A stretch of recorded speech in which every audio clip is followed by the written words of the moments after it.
ألم تر أن الله يسجد له من في السماوات ومن في الأرض والشمس والقمر والنجوم والجبال والشجر والدواب وكثير من الناس وكثير حق عليه العذاب ومن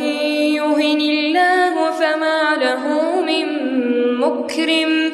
إن الله يفعل ما يشاء هذان خصمان اختصموا في ربهم فالذين كفروا قطعت لهم ثياب من نار